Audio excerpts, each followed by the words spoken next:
Hello children, welcome back everyone. All the class 5 children. Yes, we are discussing about lesson 1, that is growing plants. In yesterday's class, we discussed about dispersal of seeds by different ways, that is by wind, water, birds and animals, and also by explosion methods. Now, today we are going to discuss how to grow plants without the seeds. All plants will not grow with the seeds only. Some plants are grown from the root, stem or leaves. So let us discuss about this today. Okay children? Now see, now coming to the root, how new plants are produced from the root. For this, if you want to produce plants from the roots, what you have to take? Example, we can take carrot children. Yes, if you take the example of carrot, this carrot, when we have taken, we can take a carrot and cut a small part of the carrot, this much part we have cut, and we have to place it in the soil. And now this carrot, after some days, it will be growing the new roots and new shoots and leaves also. In this way, the carrot is grown. In the same way, only carrot can be grown like this. No, along with the carrot, we can even grow beetroot also. Beetroot. How the beetroot will look? Yes, this is the shape of the beetroot. Even the beetroot, if you cut the part here, this much part if you cut, and we have to place it in the soil to grow it. So, these are the examples how to grow plants with roots, different roots. Okay children, now what are the examples? Carrot, beetroot. Can you say some more examples children? Which can be grown with the help of roots? Sweet potatoes. We all will eat sweet potato, isn't it children? So sweet potato also grown with the help of the roots. Now these plants can be grown with the help of roots. Now coming to stem. Some of the plants can be grown with the help of stems. So we are going to discuss about that. Some are underground stems. Like potato. We all eat potato, isn't it? How does the potato look children? Yes, the potato is in this way and we have some scar-like structures on the potato. I think you all have observed. When your mother brings the potato, there will be scar-like structures. These scar-like structures are called eyes.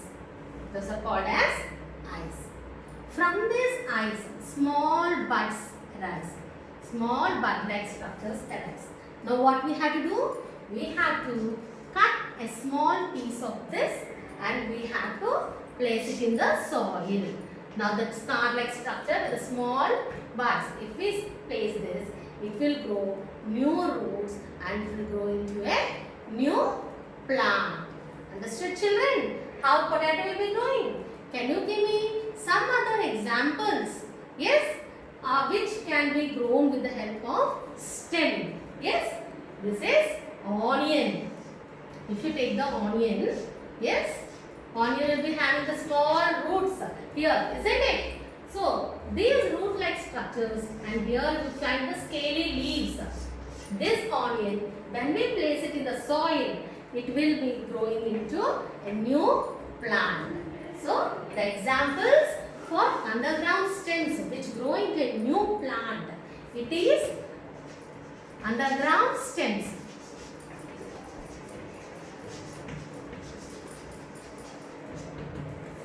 Potato,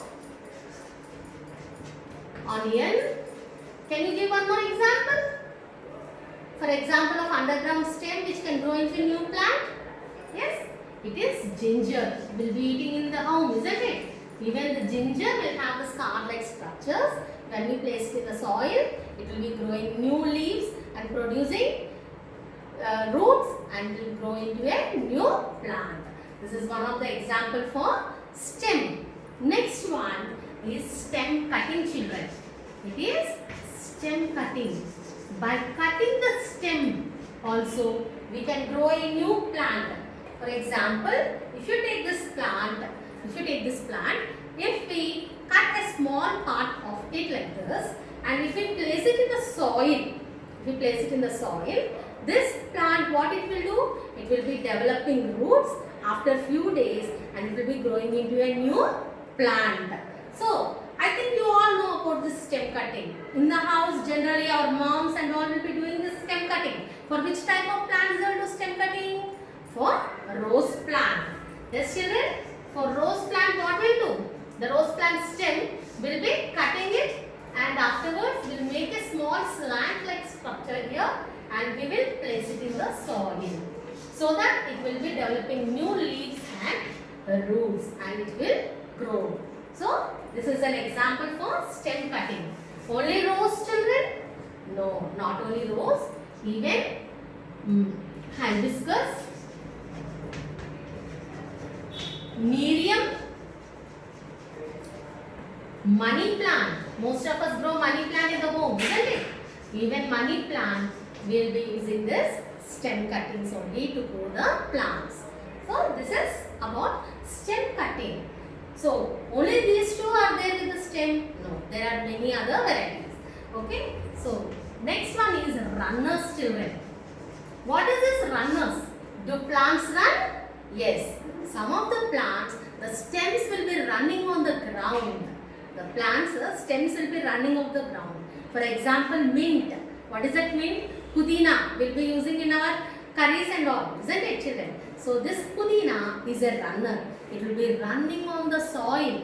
See, for example, if you see this plant, this leaves, the stems, what it will be doing? The stems will be running like this. Whenever it touches the soil, their roots will be grown and a new plant arises here. And when again you can see. So, in this way, the mint plant will be growing. Those are runners. Yes? So, the runners example, only mint children? No. They all eat red color fruits. What are those small juicy fruits? What are those children? With the spots. What is this fruit? Yes, this is a fruit which like spots we have. What is that, children? Strawberries. Even the strawberries plant is also a runner. It is also a runner. Yes, the example for runners are mint, strawberries. Okay, children.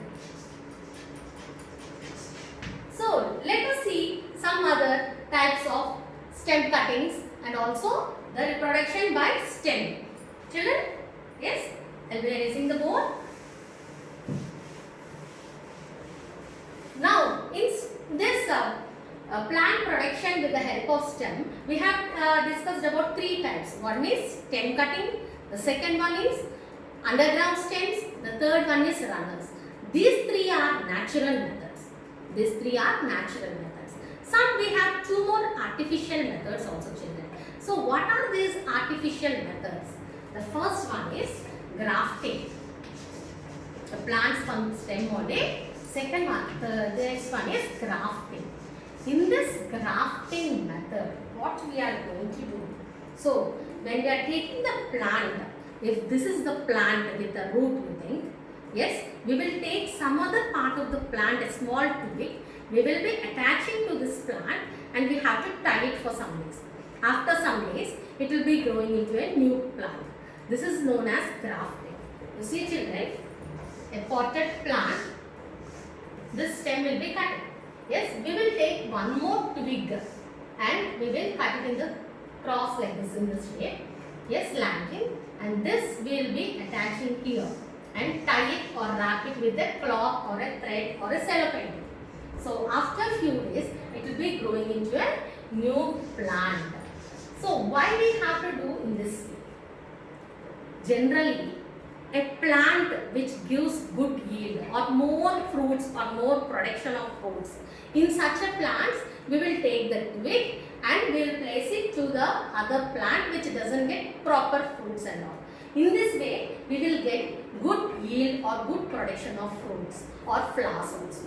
So, this part of the plant which we are attaching to this plant, it is known as coin. It is known as coin. The part of the plant to which we are attaching this coin, it is known as stalk. It is known as stalk.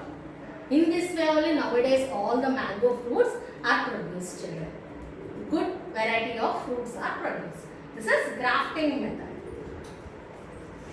With this grafting method, even for one plant, one tree, we can get 4 to 5 varieties of mangoes. Even the rose flowers, if you have a pink rose and a white rose, you can get it on the same plant by using this grafting method. So examples are rose, mango. Yes, these are some of the examples for grafting. The next method is layering method. In this layering method, what we will do, children? Let us take one plant now. Yes, this is one plant. It is growing with many branches like this. What we are going to do here, we will bend this stem here to the soil. We will bend this stem here. Near this bending, we will cover it with soil. So we will bend in the lower part, which stem is there, that stem will be bending it, and we will cover it with the soil. So what happens after some days, here roots will be grown and this plant will grow. After some days, when we feel that the roots have grown, we have to cut this part. This method of reproduction is known as layering method. It is known as layering method. So in this way, plants are grown by the stem. So what are the different types? One is underground stem, second one is stem cutting, third one is runners, fourth one grafting, and next one is layering. In this methods, plants are grown from the stems. Now we will go to the leaves. From the leaves, how plants are grown.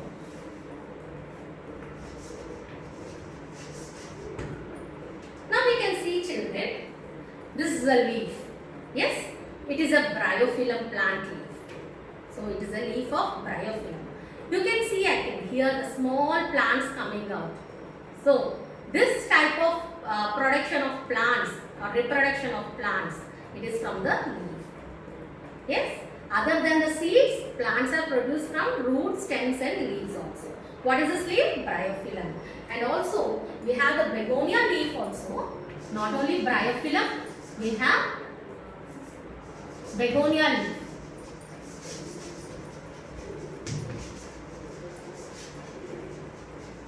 These leaves will be in this way. So from the nodes here, the plants will be growing here. So these are the nodes of the leaf. From these nodes of the leaf, plants will be grown. When we can remove this plant, or they fall off by themselves also, and when they grow into the soil, they will be growing into new plants. This is also one more example. This is one more variety of bryophyllum plant, where you can see at the nodes you can see small plants coming out. Yes, when they drop to the soil, they will be growing into new plants again. Yes, children, this is about leaf, reproduction by leaf. Okay, children. Next, other than this, one more reproduction we can see, but generally we see them in moss plants and fern plants, where a powdery substance is produced, and whenever it reaches the soil or it will be flying off to other places, it will be growing into new plants. So that is spore production we see. Spores. This is spores. Where we can see the spores? Children, we will purchase bread in our home. Yes, sometimes if we don't use the bread for so much time, otherwise if we moist the bread, what happens? We find a black color substance on it. Isn't it? Those are also called plants only. Those are fungi. A powdery substance we can find. First we can see only one spot. Afterwards it will be producing complete bread will become blackish in color. Why? Because of spores. These spores are responsible for the production of the plants, of the fungi. So this is spore production. Even in our where we use water tanks and all, sometimes moss will be there. Yes, greenish color moss. This moss, how it will come? This is also because of spore production only, children. So this is about how to produce new plants from roots, stems, leaves, and also by spores. I hope you all understood this session, children. Thank you. Have a nice day.